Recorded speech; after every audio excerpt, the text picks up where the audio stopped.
No tax on tips. It's been a hot topic lately. It's in the big, beautiful bill that Trump implemented here in 2025.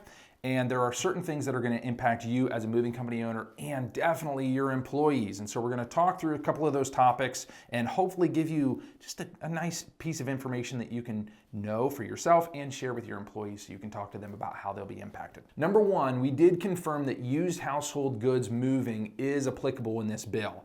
It's in the preliminary list, and the list gets confirmed October 2nd here of 2025, but we're very sure that movers is going to be included in that, okay? Number two, and this is big, this no tax on tips is only applicable for federal income tax. It's not applicable to FICA, which is Social Security and Medicare. U.S. corporation owners know about that. And it's not applicable to any state and local taxes. So this is only specifically on federal income tax. So again, we'll talk about a scenario. Number three, this is backdated to January 1st of 2025. So all of the tips starting January 1st of 2025 going through the end of the year are going to be applicable here for 2025. And this bill continues through 2028 with an option to extend after that. So we'll see what happens. And number four, this is what's most important for you moving company owners, for your employees and your contractors.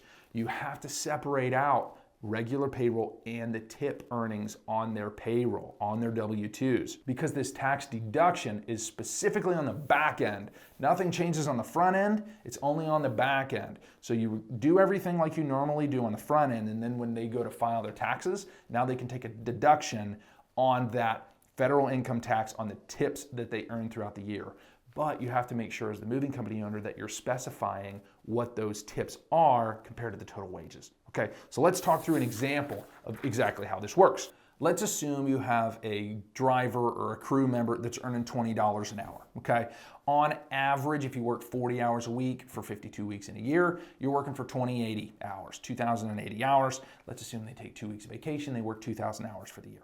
That's a base of $40,000. Let's also assume that they earn tips in the amount of 10% of their total wages. So in total, $4,000. In the end, their total taxable income is $44,000.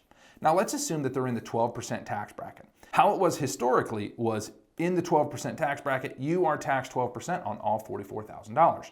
How it will be now going forward under the big beautiful bill is this $4,000 of taxable tips at a 12% tax bracket is actually saving you $480 for the year. So a nice little refund of your taxes. In the 22% tax bracket, similar idea is that if you're earning $4,000 of taxable tips at the 22% tax bracket, you're actually saving $880 in the year. Right? So it definitely is a nice little bonus for your movers at the end of the year, and it's something that allows you to even more recommend the benefit of earning more tips, being good in customer service, and hopefully getting more tips. But I want to reiterate how important it is for you as the moving company owner on the front end to make sure that you're separating out the regular earnings versus the tip earnings, or else your employees are not going to be able to take that deduction on the back end when they go to file their taxes. Okay. If you ever need help with bookkeeping, advisory services, or tax services in your moving company, go to promoveraccounting.com. More than happy to help, and we want to get you the information you need to make educated decisions in your moving company.